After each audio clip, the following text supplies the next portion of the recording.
the radical, fundamental principles of freedom, rational self-interest, and individual rights. This is the Yaron Brook Show. All right, everybody, welcome to Yaron Brook Show on this Sunday afternoon. Hopefully everybody's having a good, great, fantastic weekend. All right. Today we're talking about a non-political topic. I wonder what impact that'll have on a number of people who come. What I should be talking about. What I should be talking about is Hunter Biden. If I put Hunter Biden in the title, we'd be going through the roof right now. Maybe tomorrow I'll talk about Hunter Biden and the corruption of the political class. There you go. That would be a good title. Hunter Biden and the corruption of the political class. And we could talk about corruption in politics. All right. We are going to be talking ethics today, part of our series on applying the objectivist ethics. This is part 3. I'm not sure how many parts this is going to take. We will see, but at least 7, 8, something like that. This is all due to Troy's contribution to the effort. He is sponsoring this entire series. Unfortunately, I haven't seen him live in a long time, so he's not listening to these live. But I am getting emails from him after the fact, so he is listening. He is listening to them. So thank you, Troy, for making these possible. We are getting closer and closer to election, but we talked about the election yesterday, so we're not going to talk about it today.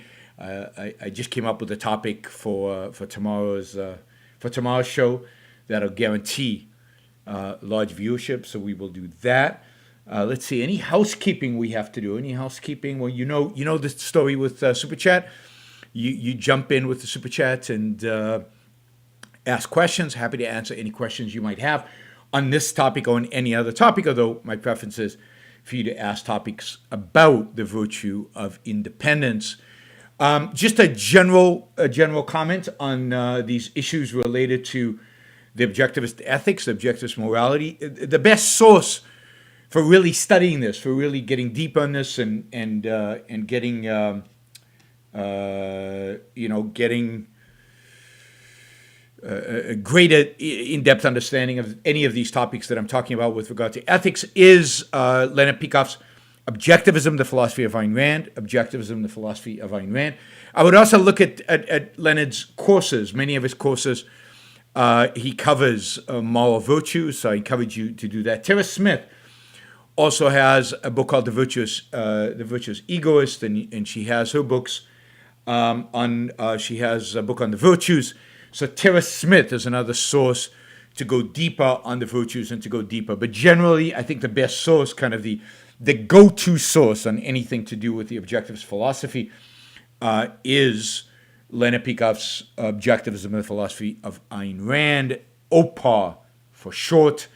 And he has a subchapter on each one of the virtues, and really that is the definitive source. Of course, The Virtue of Selfishness by Ayn Rand is where she lays out the principles, and Galt's Speech is you get some of this content already in Galt's Speech. And of course, all of these issues are covered through story, through the behavior of characters, and we'll talk about that today in both The Fountainhead and Atlas Shrugged. So those of you who haven't read The Fountainhead and Atlas Shrugged, please, for your own sake, go read the books. If anything, I'm jealous.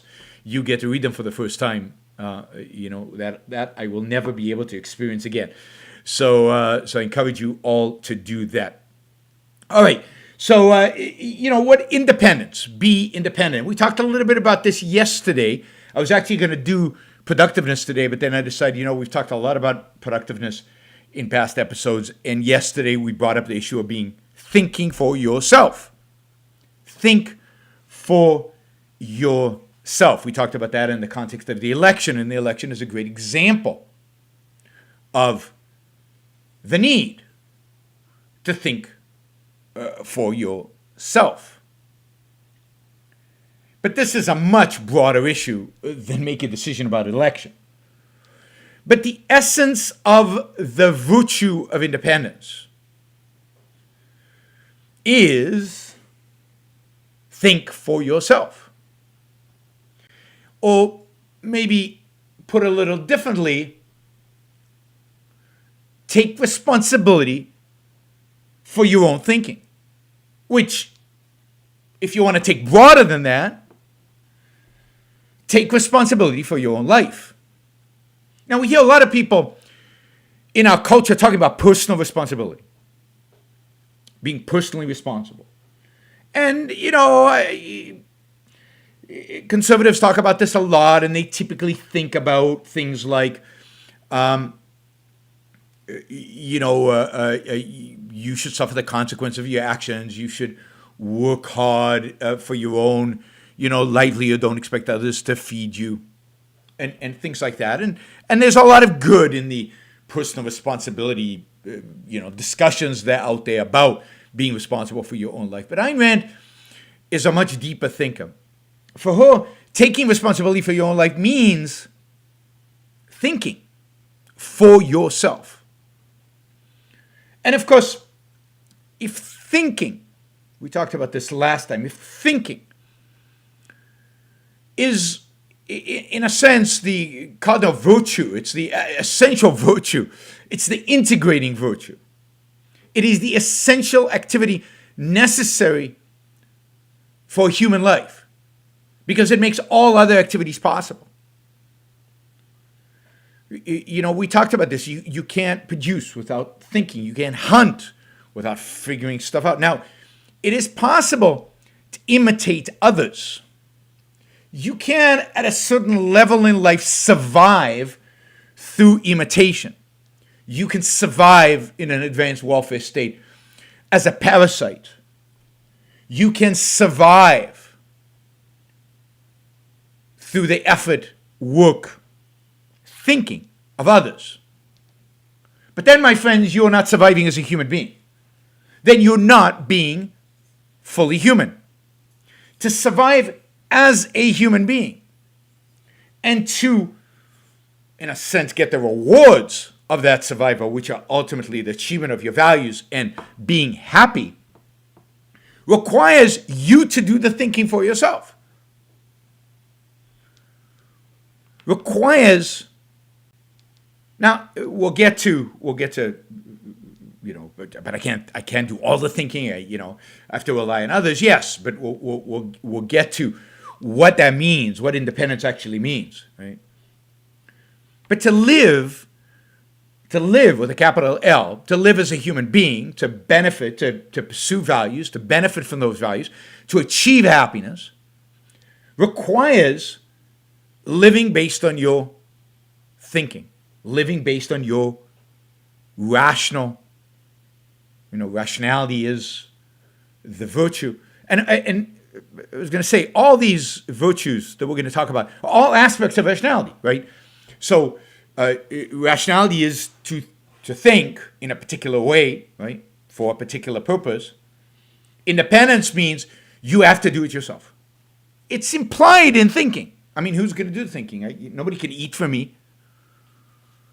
Nobody can live for me. Nobody can value for me. It's implicit. It seems pretty straightforward that nobody can think for me. I must think for myself. And the goal of that thinking is ultimately the achievement of my values. Above all of them is my life and ultimately my happiness. Right? So being independent is thinking for yourself. Being independent is being responsible, taking personal responsibility for your thinking and therefore for your life and therefore for your values and for the attainment of those values. Now people say, right, it's really impossible to be independent, right? Don't we depend on others for knowledge, right? I mean, I'm not going to invent the automobile. Somebody invented it. Somebody did the thinking, right? No man is an island. We don't live at a desert island. And indeed, some people who misunderstand the concept of independence think that objectivists should live on a desert island, or objectivists should invent everything that they use, or we should all start from scratch. And of course, that goes nowhere. And people who adopt this idea of independence one way or the other drop out of objectivism. Or we should not have friendships. We should be self-contained in some way. I mean, we should be self-contained, but not in the sense of not dealing with other people.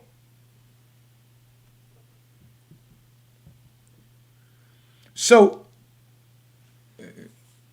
all of those are kind of ridiculous statements. You do not have to invent automobile in order to be independent. I mean, you have to know how to use it.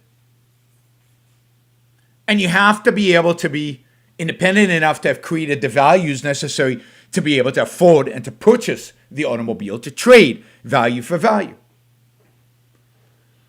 Partially being independent is the appreciation of the fact that other people create values that are values for you, and it is your responsibility in order to live, in order to thrive, in order to be successful, in order to prosper, to create values yourself so you can trade with them, so that you can benefit from the values they have created. That does not require you understand how a computer works to buy a computer. You understand how an automobile works in order to buy an automobile. Thinking for yourself doesn't mean thinking about everything. Some things I don't think about. I don't think about how an automobile works. I mean, if I do, then I'll get a book. I'll gain an understanding to the extent that I need it, but only to the extent that I need it, that my life requires it, that knowledge is of value to me. So, being a being of reason, thinking for oneself does not mean one needs to know everything, to think about everything, to conceive of everything.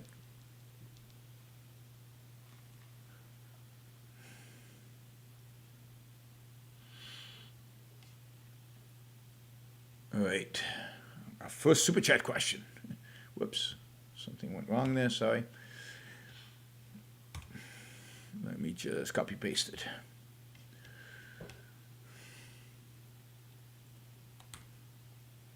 Think about probably the best literary example of independence versus dependence. Anybody think about, in Ayn Rand's writing, what is the pair of characters that best represent the issue of dependence and independence?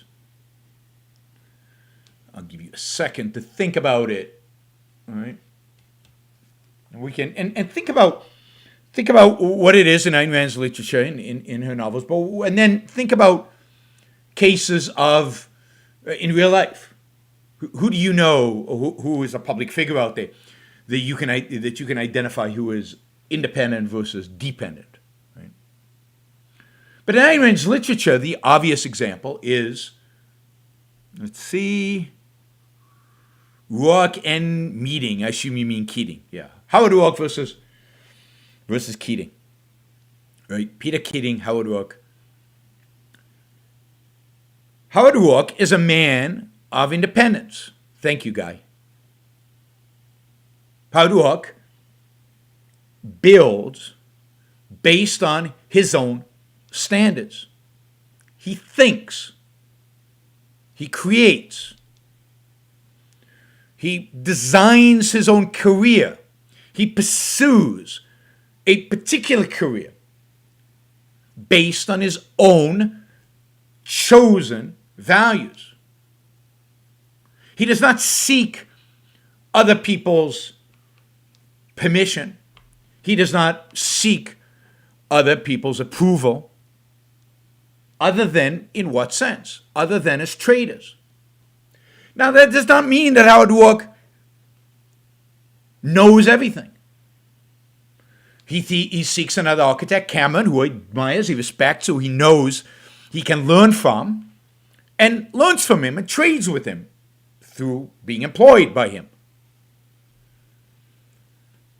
He seeks knowledge. He goes to university, doesn't get much knowledge there, and he ultimately leaves, or is kicked out, or drops out. But he seeks knowledge. He reads books, I assume. He observes other architecture. He tries to learn everything he can about the field that he wants to focus on, that he wants to specialize. He applies his mind. And then he trades with those who have something to offer him. So that's one sense in which he interacts with other people. The other sense is, while he doesn't seek others' approval, he seeks clients. He seeks people who will trade with him. Not trade with him blindly, but trade with him because they value him. They value his mind. They value what he will create. They value the value that he represents. So even though Rourke, in some sense, financially depends on his clients, he's not dependent on them. He trades with them as a complete independent thinker. And when they don't recognize the value he represents, when their satisfaction would require him to compromise on his own values, what does he do? Well, he basically walks away. Right? He walks away.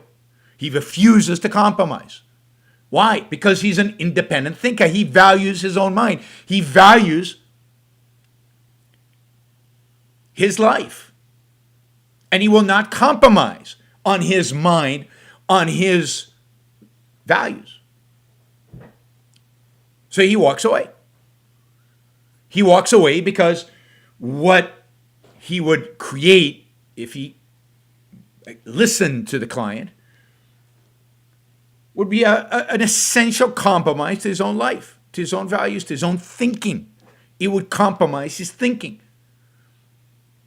It would undermine his independence. And the whole idea of independence as a virtue is you take full responsibility for the thinking, the consequences, the outcomes of your thinking, and you won't tolerate. If you take this seriously, you don't tolerate sloppiness, compromise, and just bad products, bad outcomes. It's you. It represents you. It's your life. It's who you are. Now, this also fits in with integrity, right? He's a man of his words. He wants to make sure the product of his mind is consistent with his values, with his ideas. I mean, all of Ayn Rand's virtues, all of the objectivist virtues, integrate. They all connect. They're all, in a sense, one whole. There's a section we'll get to at the end when we've talked about all the virtues, which is called unity of the virtues. All the virtues are united under one. I mean, in a sense, that one is rationality.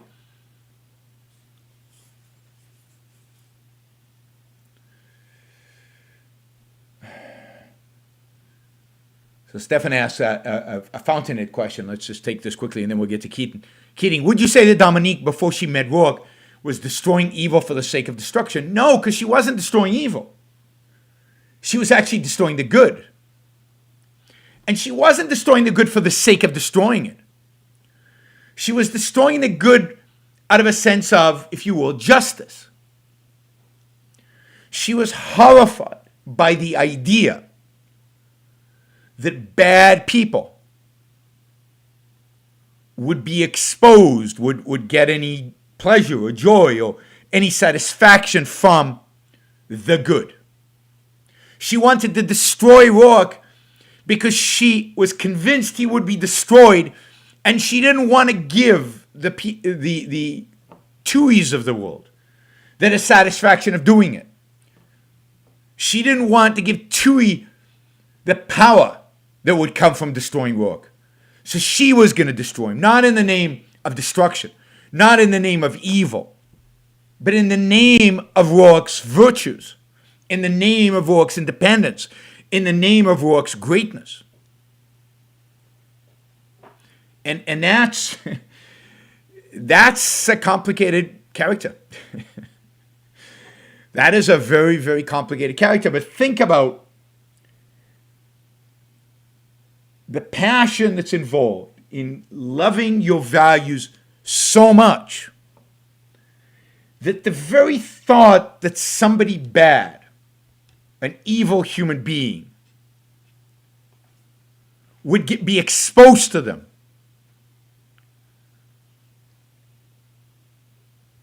upsets you greatly. So that you want to make sure that they never see, that they never get exposed to them.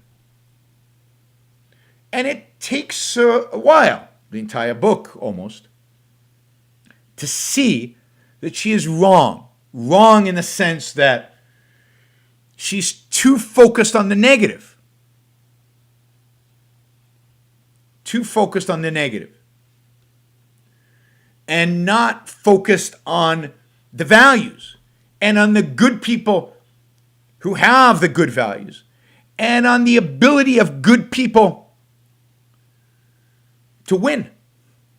So what Rourke teaches her is to focus on the positive, to focus on the values themselves and not on evil. He teaches her that evil in the end is impotent. That is the good that is powerful, that the good that prevails, that is the good that she should focus on, she should help, she should promote, she should help sustain, and that is what her life, that's what will give meaning to her life. Right?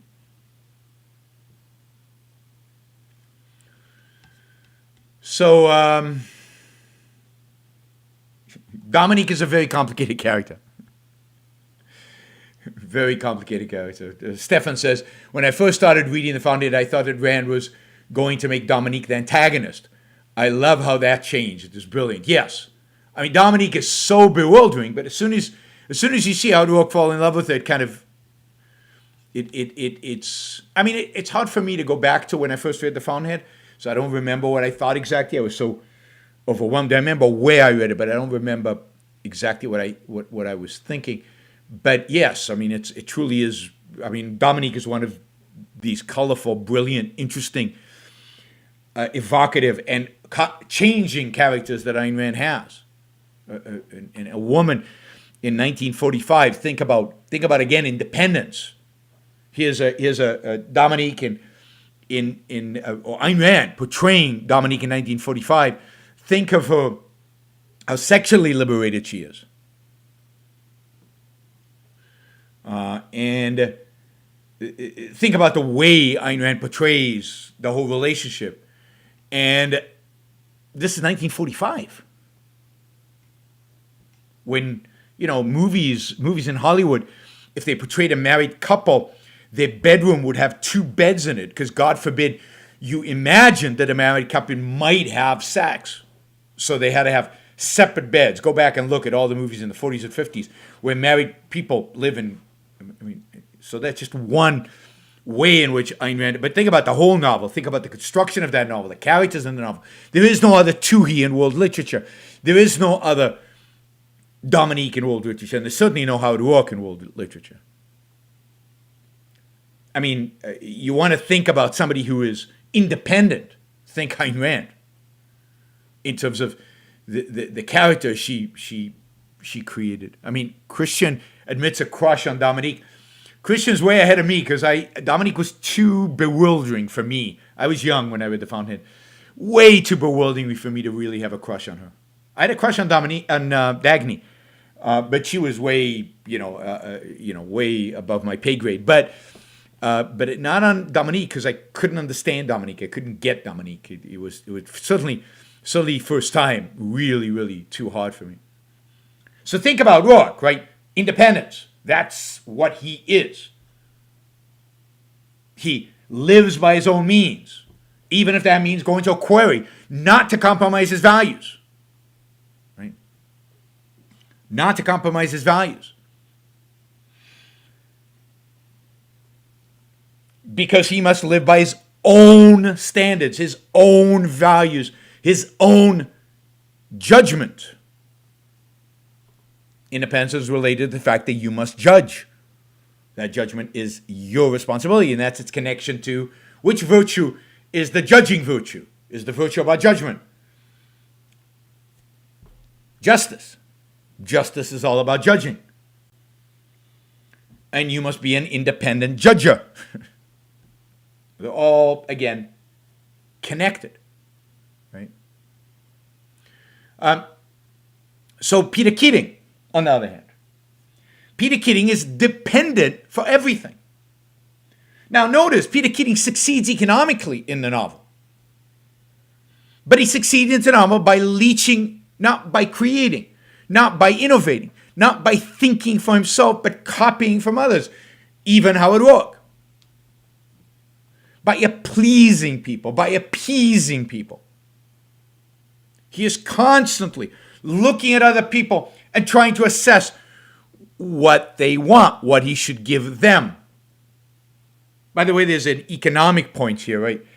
That great entrepreneurs that really change the world, are not entrepreneurs who go out there and figure out what does the market want? What does the market know it wants? What does the market think it wants?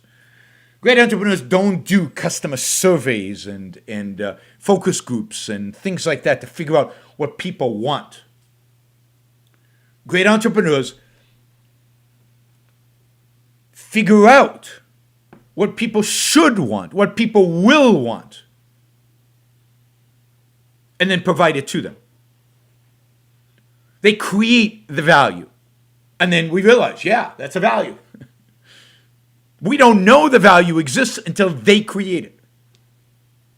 And that is a point in economics which almost nobody gets. It's that all innovation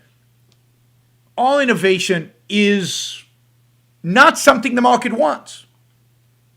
Until the innovation happens and the market, people in the market discover, oh yeah, I do want that.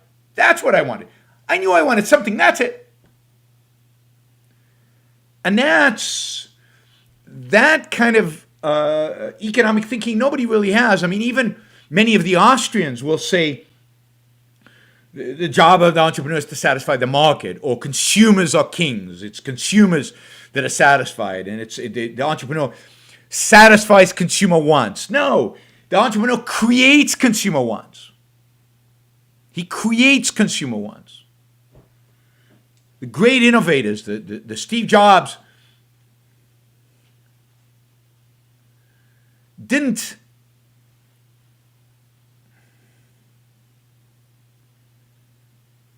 ask people what kind of phone they wanted, what kind of device they wanted. He created what he thought they should want based on his independent vision. Now, he didn't do it alone, obviously. He had employees. He traded with them. They had ideas that overran maybe his ideas. They showed him something maybe was better, and he changed. He adapted to make the best kind of product possible.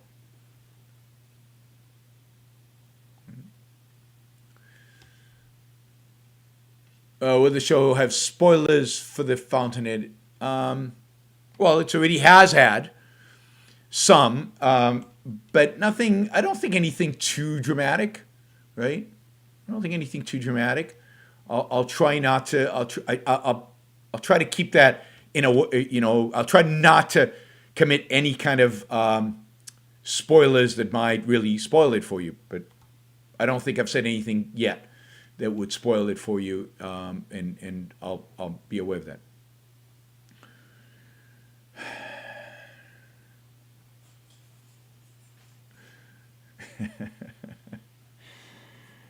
All right.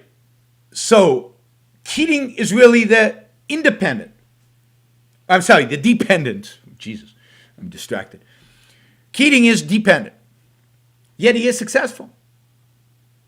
But what's so beautiful about Ayn Rand, and here might be a spoiler, is that success for Ayn Rand is not about wealth.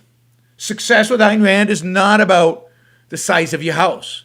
Success for Ayn Rand is not about how many buildings you build. Success for Ayn Rand ultimately is about the values you attain and whether you can be happy. And I won't say whether Keating is happy at the end or not, but being dependent. I will say this, you cannot be happy. The values you're pursuing are not your values. Attaining them does not give you the joy, the satisfaction, the self-esteem, and therefore the happiness that attaining your values gives you. You attain values and you go, yep, attained that, what's next? But there's no satisfaction because it's never yours. It was never your choice. Somebody else chose it for you, whether it was your client, whether it was your mother, in Peter Keating's case, whether it was somebody else, your boss.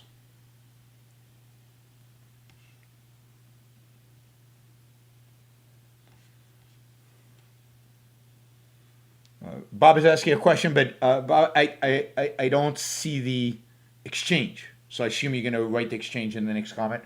I'll look at it in a minute. All right. So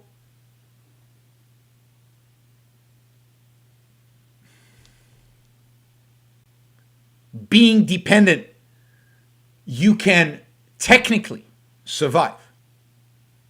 But you know in your own mind, you know because it is your nature, that it is not your thinking that has led to your survival. These are not your values that you are seeking. These are not your values that you are attaining. And therefore, you can never be truly happy. You can never be properly, well, you can never attain happiness. Again, the values, think about independence in terms of values, because this is, what is thinking for? Thinking for is for choosing and attaining values so that you can survive, thrive. But if the values are not yours, then the values mean nothing to you. So the focus of an independent person, the focus of an independent thinker, is to identify, to choose, and to pursue your values, the things that you have identified, you have recognized are your values that are important to you. The universal values, the ethical values that we're talking about. And then the particulars, including the material values that you need. But if, for example, if you value a Ferrari because other people suggest to you that it is a symbol of prestige, it is a symbol of success. So you want a Ferrari because other people have told you that it would be cool if you had a Ferrari. Or you know that other people look at you, whoa, look how successful he is because he has a Ferrari. When you get the Ferrari, it will not mean anything to you. You didn't really ever want a Ferrari as a symbol for you of success or the fun of driving a Ferrari. I would like a Ferrari just to be able to drive one. And I don't need one on a regular basis. I just want a Ferrari for a few hours on a windy track somewhere with the road closed down so I can drive it like a maniac and enjoy the thrill of what a car like that can perform. And I know I won't drive it very well. I know I'm not going to drive it to its fullest potential, but just the enjoyment of that. That to me is the value of a Ferrari. It's not what other people think. But if it is what other people think, then I'm not ever going to really enjoy the drive. I'm not ever really going to enjoy. It's going to be a hassle.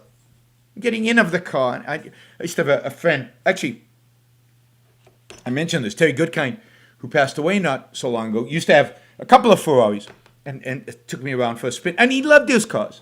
And it was a real passion for him. And he didn't care whether people knew he had a Ferrari or not.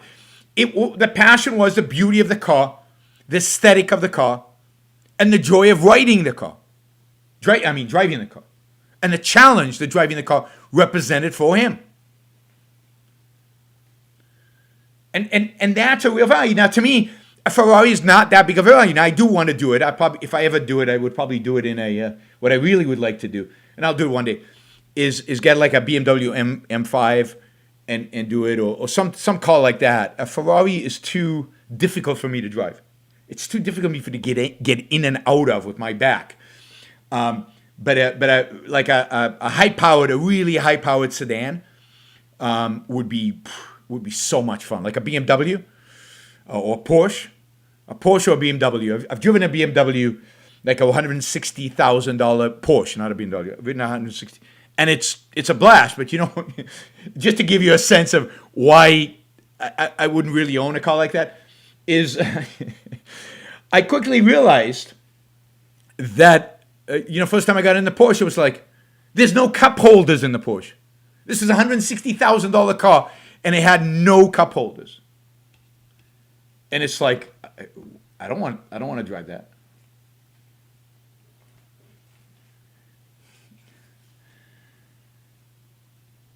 All right,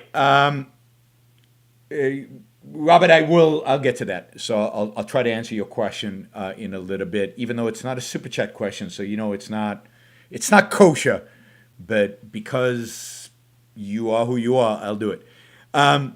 Let's see. Somebody said Aston Martin. Yeah, I mean, if I had to buy a car, one of those supercars, if I had a $250,000 to buy a car, the car I would buy is an Aston Martin. It's just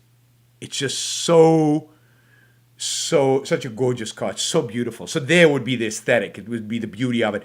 And then, from my understanding, it's a fun car to drive. I once, okay, so here's a story. I don't know why we're telling stories about cars, but anyway, I used to know the CEO of Playboy magazine. Was actually a donor to the Ayn Rand Institute, a supporter of the Ayn Rand Institute, still is. He's not the CEO of the Playboy anymore. And I used to go up and visit him at his office at Playboy magazine. That was always fun because the pictures on the wall to decorate the offices were quite, I'm not sure how they could do that today, but in those days were quite attractive. Anyway, the guy had two cars. He had a Ferrari and he had an Aston Martin. And one day I told him that of the two, my strong favorite, I'd favor the Aston Martin over the Ferrari. And what he said was that was my feminine side talking, that Aston Martin was a feminine car and the Ferrari was a masculine car. So anyway, so now I have this feminine side to me, I guess, that is attracted to Aston Martins, and that's the car that I would love to have if I had that choice. All right, back to independence. But those are my values. I didn't do it because he told me. I didn't choose that. I have certain reasons about why I like the aesthetic of that car. I have certain reasons about why I'd love to drive a fast car. I like driving fast. I probably drive way too fast than I should in the crummy cars that I do frequently drive. I just realized that when I was in Connecticut this Thursday, Friday, that I had a Chrysler 300, which is a fairly fast car, but it's loose. It's got this American steering. It doesn't have the kind of the BMW European steering. And I realized that I was driving way faster than I should and zigzagging in and out of traffic in ways that I shouldn't be doing. But I am impatient and I like it. I get a thrill of it. So I slow down because ultimately life is a greater value. But it has to be your value. You have to be able to understand how it contributes to your happiness, how it contributes to your life, how it contributes to other values. You have to be able to integrate them. Right? So Michael says a Ferrari is much more a visceral car, less daily drivable. Yes, I think that's absolutely right. I would never want a car like that for daily drives. But in Puerto Rico, none of these cars are relevant because in Puerto Rico, even though quite a few people have them, because Puerto Rico, the roads are so bad, the potholes are so big that a car like that would fall in one of those potholes and it would never be seen again. It is ridiculous. All right. Think about all the decisions you make in life. Think about choosing a romantic partner. How do you do that? Right? Is it based on your mother's standards, isn't based on who your parents want for you to marry. I mean, that's certainly the way it was 250 years ago.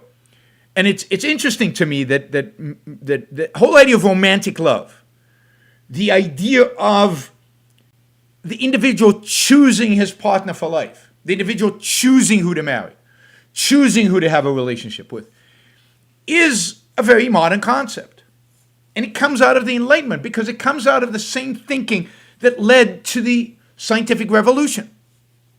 It is the idea of the efficacy of reason, and the idea that we could use reason to understand the world, and the idea that everybody had reason, that we all had reason.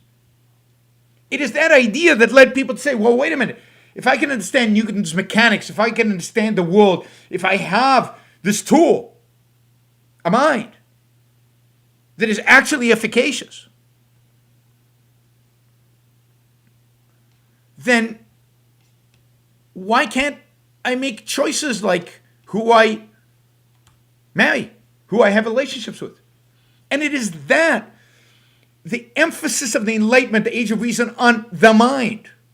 And the mind as a characteristic of the individual and necessary to the individual's survival. That idea is what led to all these revolutions. It ultimately led to the independence of human beings, the ability of human beings to choose their own values and pursue their own values, whether it is in love, whether it is in career, whether it is in business, whether it is in politics. I mean, up until 1776, you didn't get to choose your political leaders.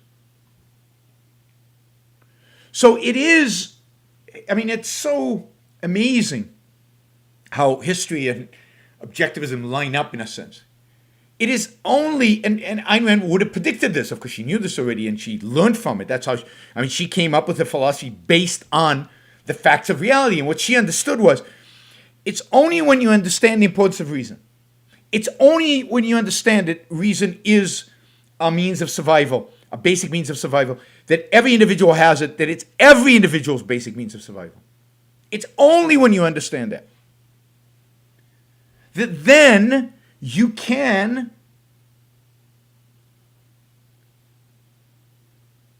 extrapolate political freedom. Only then can you extrapolate. Well, yeah, people should make choices for themselves because they have the tool to make the choices with. It's not automatic.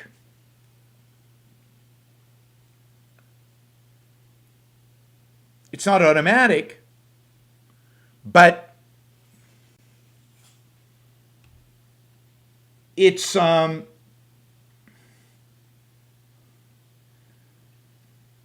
second, I'm just copying one of these questions again. You have to engage it. Reason just doesn't just happen. But it is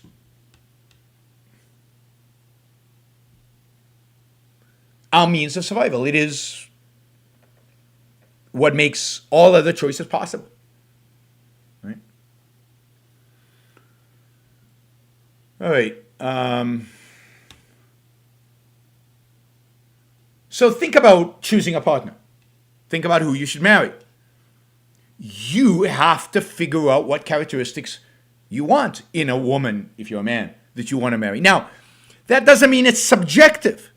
Those characteristics have to be connected to other values that you have and connected ultimately to your moral values and connected ultimately to your goals and purpose in life. They can't be detached. You can't say, I believe in reason, but I want a woman who just feels, who doesn't think too much. I mean, that would negate the idea that you believe in reason. Believe in reason, that you hold reason as your cardinal value. Yeah, I believe, I'm a strong believer in objectivist ethics and I'm an independent thinker, but I don't want my wife to think for herself. I mean, that would be a negation of your independence. You can't expect to be independent if the person you want to live with, what you're responding to in her is a dependency. Right? So picking a romantic partner is an example of, has to be, if it's going to be successful, if it's going to lead to happiness and not quick divorce, requires thinking for yourself. You're not going to use your mother's standards. You're not going to use society's standards. You're not going to use others. You have to use your own standards. All right, Robert, I will answer the question, but after I do this stuff about independence. So I'll do that. I'll answer the question in the Q&A, probably in 15, 20 minutes or so. Right? Think about choosing a political candidate. Right? We talked about this.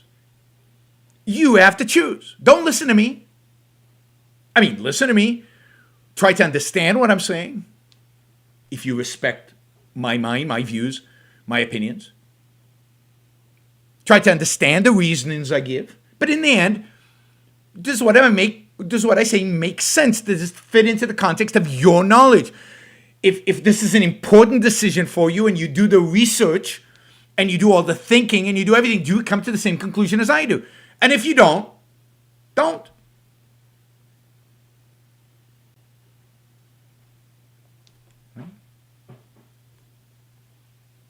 Wow, there's some people interpreting this in a bizarre way, right?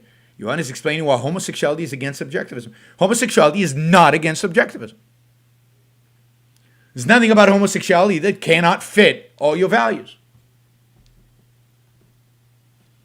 Particularly if you are homosexual. If you're not, then there's a clash. Don't be a homosexual just because it's cool to be a homosexual. Be a homosexual because that's what you identify yourself as being. That's what you have identified your nature to be. And then objectivism is consistent with that.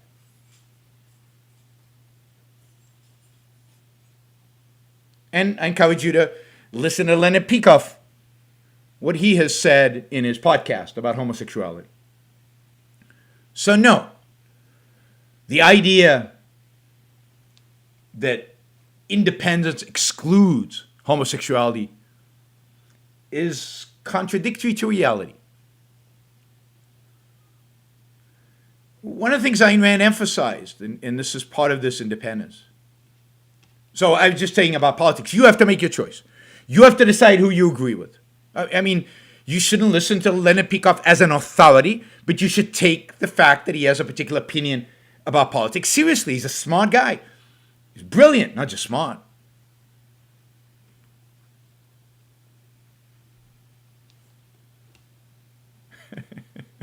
What exists in university, which I will not repeat, just said, is some of the funniest, stupidest thing I've ever read on this.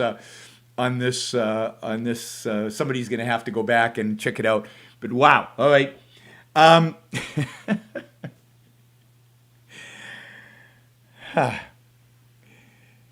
Where were we? You know, you should, when people you respect say something, you should take that seriously. And you should try to figure out why. You should try to figure out if you agree with them. But doesn't mean you should or you shouldn't. You have to figure it out. You, right or wrong, and you're going to be wrong often, and you're going to be right, hopefully more often. But it's your responsibility to make choices about your life, to figure out what you value, what is right in your view, based on the facts of reality. And again, we can't all be right. Reality is what it is. Some of us are wrong. Part of being independent is recognizing that.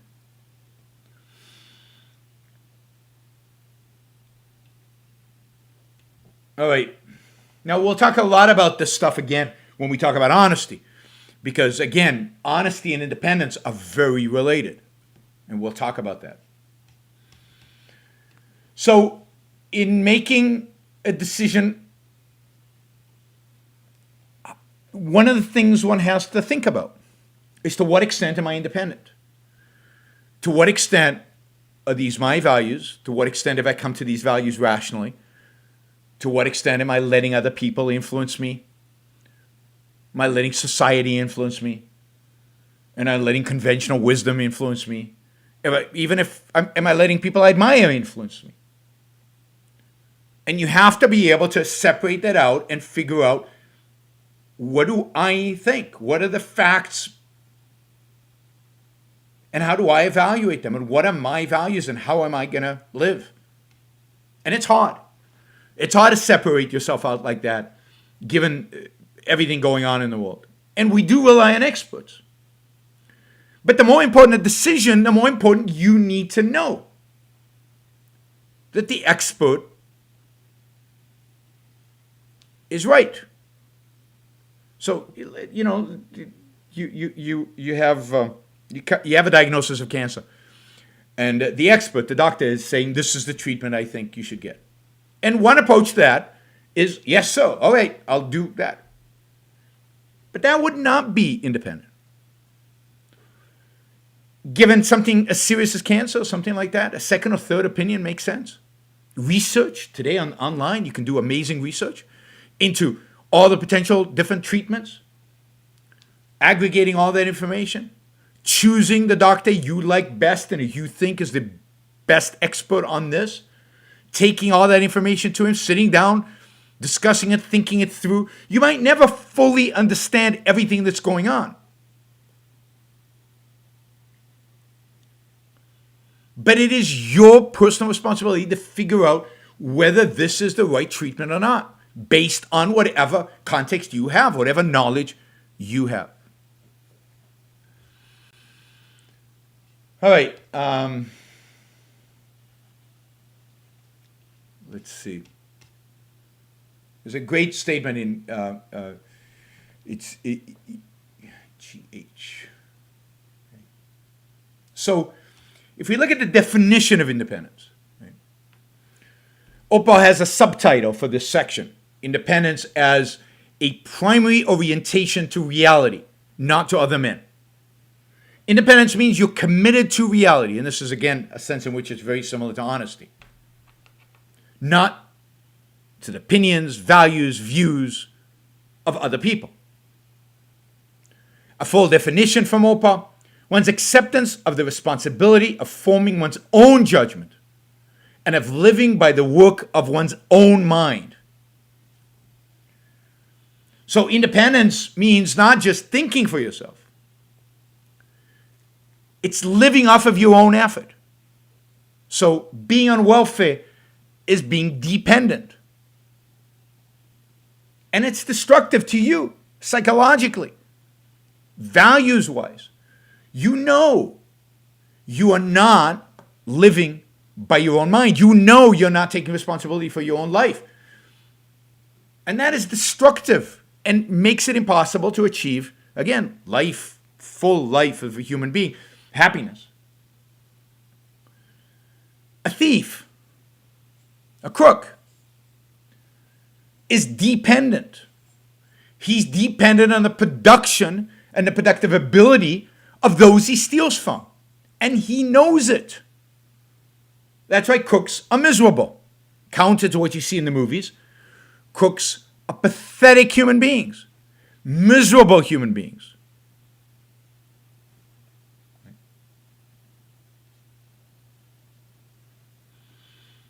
Varun asks, it is process independence. Once you can do it in one area of your life, you can confidence to apply in other areas. There's a sense in which that is right.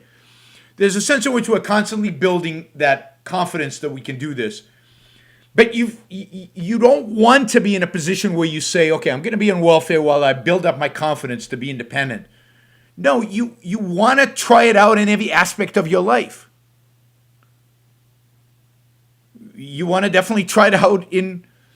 You don't want to get married with somebody your mother chooses for you while you're working on independence in your career, and then you'll get to independence and romantic love later. But there's a sense in which it's constantly reinforcing the value of being independent. The value of it is constantly reinforcing itself. Time Warp says, crooks have no self-respect. Yes, they have no self-respect, no self-esteem. They know they live at the behest of those they steal from.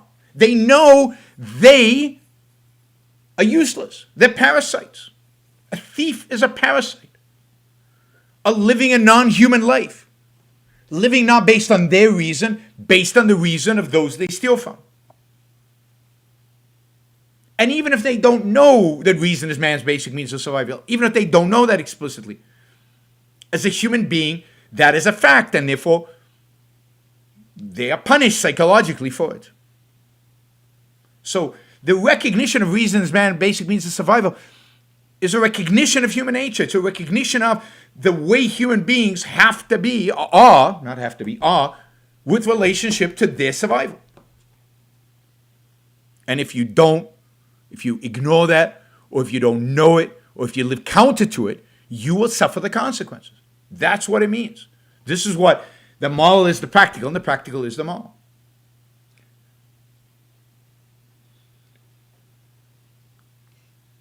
In Atlas Shrugged, Ayn Rand writes, it is the recognition of the fact that yours is the responsibility of judgment, and nothing can help you escape it. That no substitute can do your thinking, as no pinch hitter can live your life.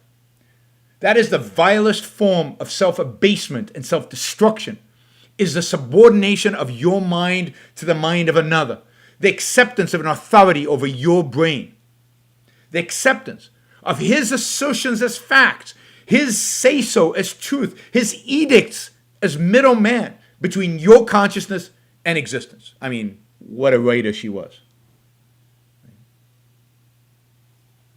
It's your life. Why would you ever subordinate? What kind of being are you? Where's your self-esteem? Why would you ever subordinate your thinking, your mind, your life to the mind, to the thinking, to the whatever of somebody else?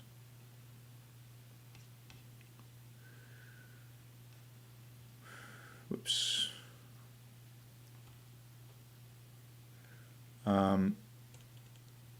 All right, let's see. As I said, independence is not isolation.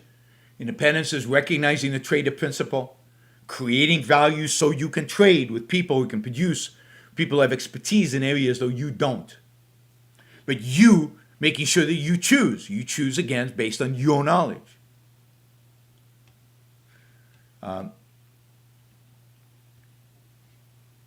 Let me see if there's any other issues I want to cover.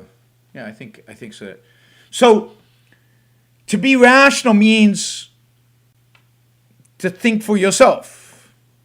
To be independent means to think for yourself. You can see kind of the unity of, in a sense, it's an end all about thinking and acting based on your judgment, based on the facts of reality, based on reason. All right, that's and think about this in business, right? We always want to tie this to business. As an employee, you should always think for yourself, and you should work for a company that values you thinking for yourself. It's horrible to be in a company that doesn't want you to think. Just follow orders, shut up. I wouldn't stay at a job like that, neither should you. Look for something better. Teamwork. How does independence relate to teamwork? Well, great teams are comprised of members who are all independent thinkers. The people in the team who are mooching off of the other people's thinking are not valuable. They don't add anything. That they detract from the quality of the teamwork. Nothing wrong with teamwork, but teamwork is only good teamwork when you've got a bunch of independent thinkers pushing each other, challenging each other, encouraging each other, stimulating each other to think better for themselves. The fact that you have a team doesn't create a collective consciousness, doesn't create a collective mind, doesn't create some other form of, quote, thinking. It's still you alone thinking. Other people prodding you, other people challenging you, but that's good. That enhances. So teamwork and independence don't conflict. When the team is comprised of people who think for themselves, who push the envelope, who expand. Right?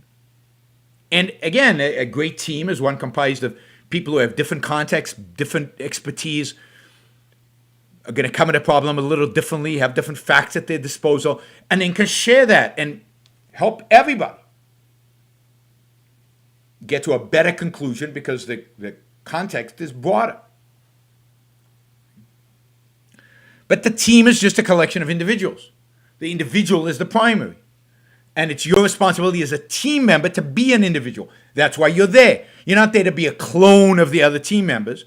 You're there to be you, and therefore to challenge the team members. Thank you, Christian.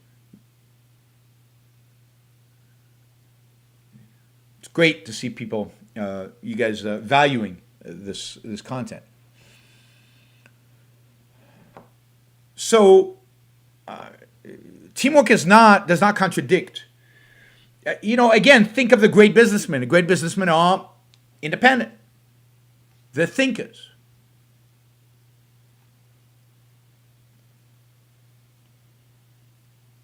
Right. All right. Interesting question. Okay. So, and as a boss, this is important. As a boss, as somebody who manages people, what you want to do is encourage them to think for themselves. The last thing you want to do is give orders, give commandments. What you want is encourage independent thinking.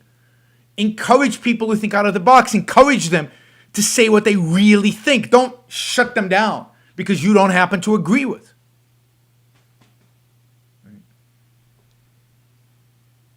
So,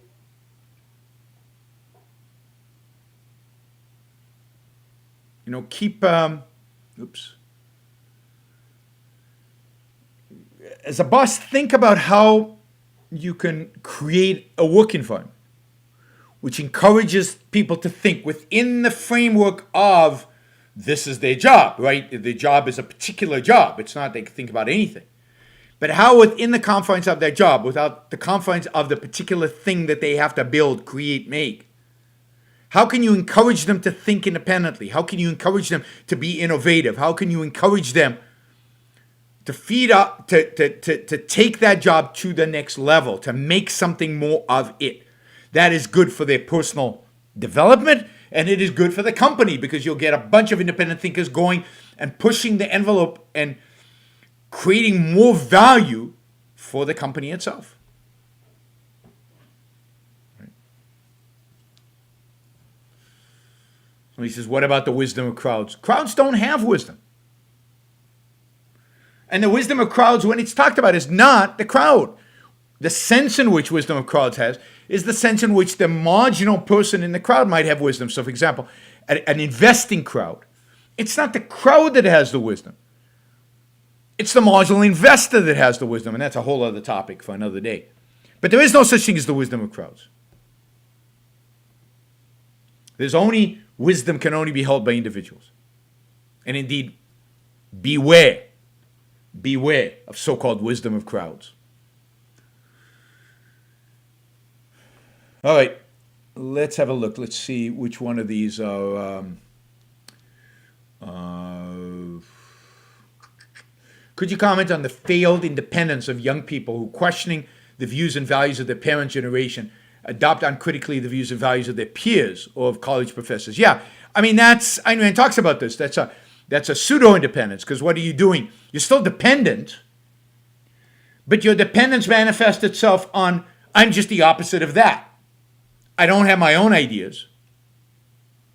I'm just the opposite of what you say.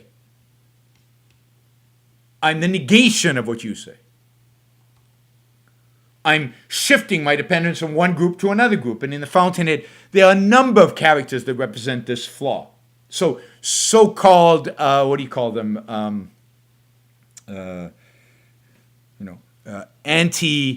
People who are anti-convention, who flout convention for the sake of flouting convention. Well, they're second-handed. They're not dependent. They're completely dependent on the convention. Otherwise, they would have nothing to flout. Right? So a lot of people who I don't know, they color their hair yellow and they dress crazy, are not doing it because they have independently, thoughtfully come up with a conclusion that this is the best look for them. They almost always are rebelling against something about it, some convention, but by rebelling, they're not being independent. They're being anti-conformists. They're anti, but they're conforming. They're using somebody else's standards, somebody else's values to dictate what they should and shouldn't do. They just are using it in reverse.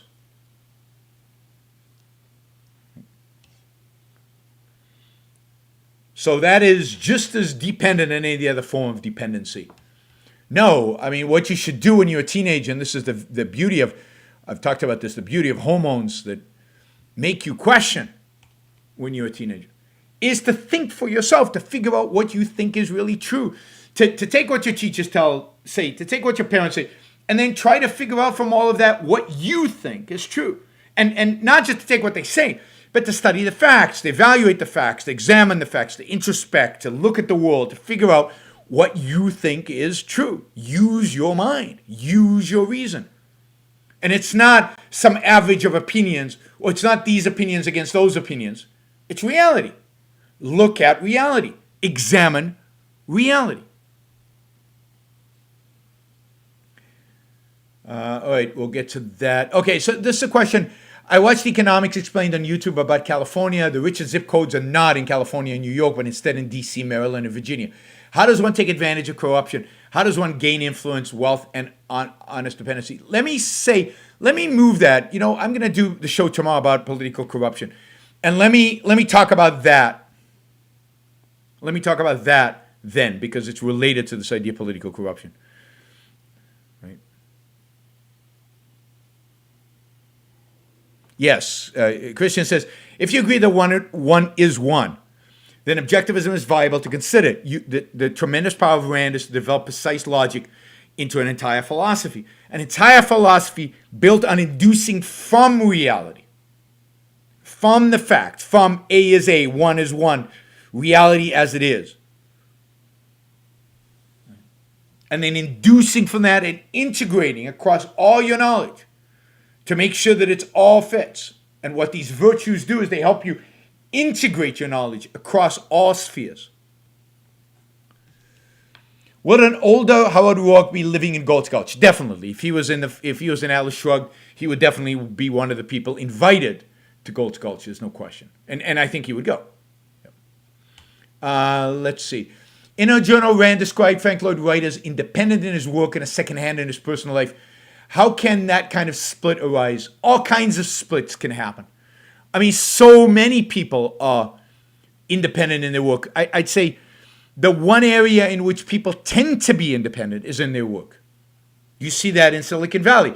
Think about all these geniuses in Silicon Valley who are independent in their work and are complete second-handed in their politics, in their personal life, in their moral life. You know, think about even a Steve Jobs, who was so independent in his work, and yet, I don't know, was in some ways a flake in his personal life. And this is so common. It's so prevalent. People manage to compartmentalize their world, and they take conventional morality, conventional what people say is right.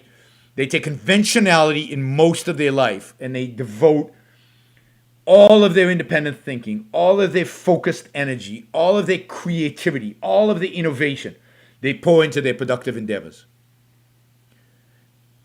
And it's tragic that they don't take that same focus, that same innovation, that same creativity, that same independence of mind into every aspect of their life. Right? Into every aspect of their life. But they don't. Now, I'm not going to comment on Frank Lloyd Wright specifically, because I don't know exactly what Ayn Rand meant, but yeah, I see that all the time in people.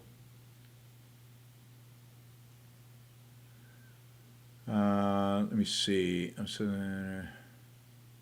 I'm uncertain that psychological visibility is a proper value. I sense an element of dependence, as Brandon history demonstrates. I want visibility of my person, not of my psyche opinion. I think it is a value. I think psychological visibility is a value. I don't think it's dependence.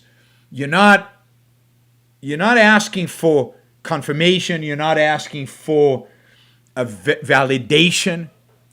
You're asking for visibility in the sense that you want your values visible in artwork. You want your values and you want your soul, in a sense. And whether it's psychological visibility, maybe it's psychological that you're referring to, but you want your soul to be visible in the other person. You want that reflected back to you. There's great pleasure in that. It's not in order to validate yourself, just in the pleasure of observing it in another, in observing it outside of yourself. That's the pleasure. So you have to separate visibility from validation. I love making out with multiple women. I don't know if at the same time or separately. For that reason, I'm not attracted to have a partner. You can be moral and be a perpetual bachelor. I mean, you can be a perpetual bachelor, but can you be perpetually involved in multiple relationships all at once and completely moral? I don't know. I doubt it. Because I think that what are you getting from these multiple relationships?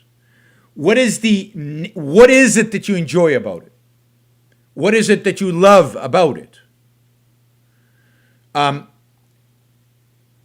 aren't you giving up something of much greater value in order to have that? How do you know if you found a partner that really gave you the kind of visibility we talked about, that you could really fully love? You would love making out with them much more than making out with multiple women. So you have to question what it is you're looking for in these relationships. What is it that you are loving about this? Is it just a physical pleasure? But sex is more than just physical pleasure. And are you getting everything you could get out of sex? Are you getting everything you could get out of having a relationship with another person? A deep, meaningful, long-term, sustained relationship with another person. Right? I mean, newness can be a value. But how important is it? Relative to the kind of pleasure you can get, the kind of satisfaction you can get, the kind of love you can get from having a loving long-term relationship. So I think you're giving up too much for something short-term. And now, I don't know how old you are. I mean, if you're very young, then you're still learning about what you love. You're still learning about what a relationship looks like. You're still learning about, I mean, it's hard when you're young to decide this is it. But I think you're giving up too much by not at least trying and not to sustain a long-term relationship with somebody and looking for somebody you really love. How does it relate to resilience? Ability to survive in major life events, business disasters, personal situations. You mean independence? Well, I think that it enhances your resilience because you have created in you the kind of person who can deal with the world. Deal with what the world throws at you because you rely on your mind. You're relying on your tune of survival. You've refined it. You've improved it. You've made it as good as it possible. Yeah, 27, you're still young. But it's getting to the point, at some point here, where you should at least try what a long-term relationship would look like. That was the question I got earlier. So independence is definitely pro-resilience, if you will. Pro-emergency, but in an emergency, you might have to rely on other people. You just have to do it smart. Again, independence doesn't mean that there are circumstances which you don't rely on a surgeon, or you don't rely if you've just been in a car accident. You say, no, I haven't checked out this emergency room. Let me do some research and make sure this is the best emergency room. Context, right? You've got you've got to take into account the context of the decision you're making, of the urgency and what information is available to you and what you can do. So the more independent you are, the more resilient you are, the more you trust your mind, the more capable you are in making decisions, the faster those decisions can be made. I mean, if you see, so that's that question. Just go back to the sex question. If all you can see is women as sex objects, then you're missing a huge amount. Because women are much more than sex objects. And, beauty is just one aspect of the satisfaction, the joy one can get from sex and from a relationship. So you've got to try to. I mean, Ayn Rand talks about this idea of trying to get self-esteem from having lots of partners, and it's not healthy. It's not healthy. Right? So I think there is a problem in viewing women as sex objects because you're missing out on their full potential and what they are. Now, there's a sense in which they are, right? And you are to them. Right? But just as an object is very unhealthy. It's very unhealthy. All right. James says, since my question is being saved, I have another. Which parts of the U.S., from your point of view, are best for an independent life and entrepreneurship? I mean, basically there's an index of economic freedom that is state by state. And I think today, as an entrepreneur, it depends on what kind of entrepreneurship you're doing and where in your career you are. But in the broadest sense, I'd say places like Florida, Texas, Tennessee. But if you're in tech, then, it's hard not to see the massive value in being in Silicon Valley. The massive value from the network effect, from the knowledge that people have, from the context that you will get, from all of that. Right? So it really depends specifically on what kind of business you're in. But generally, the states that are freest are states like Florida, Texas, from the perspective of private property, from the perspective of taxes, from the perspective of regulation. Florida, Texas, Tennessee. You'd have to look at the index of economic freedom on a state-by-state level. Such a thing does exist. Look it up online. Do you think saber-like xenocentrism, as one might describe it, helps do what you're talking about on either a religious or secular level? It works for me. I don't know what that means. I don't know what xenocentrism is, and I don't know. I don't know what that would be applied to. I just don't understand the question. And if it's, I'm suspicious of xenocentrism, but I don't even know what it means. I don't know if I really should be suspicious if it's just an emotional reaction. Okay, here's Bob's question, which is, I guess, controversial, but I'll read it out. Are there such people who constitute a fifth column within objectivism? Who are they? So this person says, if you look at folks who comment on Yaron's podcast and his YBS Facebook page, you will find plenty of examples of folks who call themselves objectivists, note lowercase o, and make rationalizations to forgive or even praise anything Trump does wrong. Yes, but when Yaron says Trump apologists should not call themselves objectivists, presumably he's referring to those who refer themselves as capital O objectivists, not small o objectivists. So again, who are these people? So I guess the question is, who are these people that I refer to? What is a lowercase objectivist and an uppercase objectivist? I'm not sure I know what those are. So let's just be careful how we define this. There are people out there who claim to be objectivists. That is, claim to be, to adhere, to have studied, to have learned, and to live by, and to be advocating for Ayn Rand's philosophy of objectivism. I guess that's capital O objectivists. who are at the same time racist, some of them, xenophobic, some of them, unthinking followers of Trump, some of them, nationalists, some of them, don't believe in the complete separation of state from ideas, some of them. In other words, contradict at some level some basic fundamental principle of Ayn Rand's.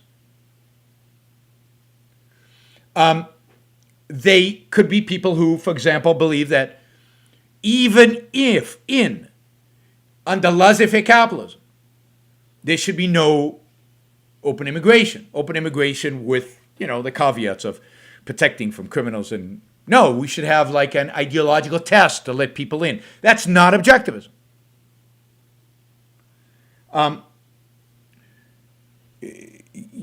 So people who undermine objectivism by being, they tend to be conservatives. They tend to reject the very fundamental ideas, or some of the fundamental ideas of objectivism, and yet go around calling themselves the true objectivists, and making and referring to people like me as pseudo objectivists. Right? Now, so that, who are these people? I mean, there are plenty of them. I mean, they call themselves Ayn Rand's eagles right now, some of them, but there are others. I mean, so people who have fundamentally have ideas that are antagonistic to Ayn Rand's philosophy, but who call themselves objectivists and claim to be the true objectivists. And I think, to the extent that anybody takes them seriously, a destructive force, destructive to objectivism. Okay. Now, how many people there are, I don't know. How big this group is, I don't know. And I'm not talking about people who are trying to understand, who still don't agree, who might think they're objectivists but are not sure, they're trying to figure it out, or who are not objectivists, who say, look, I'm not an objectivist. I agree with some things in objectivism, but I'm not an objectivist. I think you're wrong on nationalism. I think you're wrong on immigration. I think you're wrong on this. That's not who I'm talking about. I'm talking about people who claim to be the objectivists, and yet are wrong in terms of contradict objectivism in terms of some of its fundamentals. And one of those fundamentals is thinking for themselves. And one of those examples is Trump can do no wrong. I mean, nobody can do no wrong. People who justify Trump's, groveling before the brutal dictator of North Korea, for example. Anyway, and on, every single aspect, or tariffs on Canada are justified. How does that justified within the context of objectivism? Even if you think Trump is a good president, overall, there's certain things you have to recognize, there are certain things he does that are wrong, that are non-objectivist and not consistent with objectivism. And that's the difference between the two. There are people who vote for Trump, I know, I think you shouldn't, but vote for Trump, but have reasons and recognize that Trump is bad in certain areas, but think that the good is bigger than the bad. I have no problem with people like that. I mean, again, I think they're wrong, but I have no problem with, I don't call them names, right? My problem is with people who think Trump walks on water. And I know a lot of those people, even though they always deny it. They always say, no, I don't think Trump is the ideal candidate at all. I disagree with a lot of his things. Like what? And they have nothing to say. Well, how about this? How about that? No, they have an excuse, rationalization for every single thing. But no, I don't think Trump's an ideal candidate. But they do. They think he walks on water.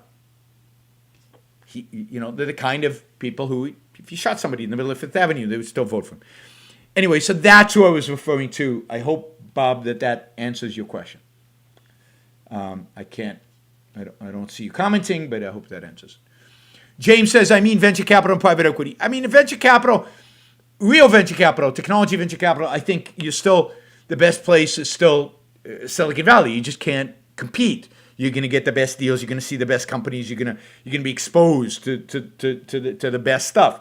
Anywhere else is much harder because now you're not necessarily going to be exposed to the wide variety of what comes out of Silicon Valley. If you had to pick a place for venture capital, probably Austin, Texas. New York is a great place for venture capital, but again, New York has all the problems that Silicon Valley has, to cost of living and in terms of regulations and controls. In terms of private equity, there you have more choices. Private equity, you could live pretty much anywhere. It doesn't matter. Private equity, you could be in Florida, which is even more free from a property rights perspective than Texas is, or you could be in Tennessee that has no state capital income tax, or other places. So much more selectivity in terms of private equity. Venture capital, you need to be in a tech center, and Silicon Valley is the tech center. Another possibility is Austin, Texas, which is a tech center, and yet has the freedom that's associated with Texas. All right, Andrew, thank you. Really appreciate that. That's the supports. Thank you, everybody who contributed today. Thank you, everybody who listened today. Robert says, I don't think any of those are influential. I think you're right. I don't think there's a lot of. I don't think these people basically come on my board. They consume huge quantities of space on Facebook, but I don't think they have any influence. And I don't think it's a very big group. What I call the fifth column within objectivism. I don't think it's something to obsess about or to worry about. They are there though. It's something to be aware of, and they do siphon off some people, and they do turn people off of objectivism. Luckily, they're not enough of them, and most of them are too stupid to have real impact on the world. Thanks, everybody. I will see you tomorrow. We'll talk about political corruption.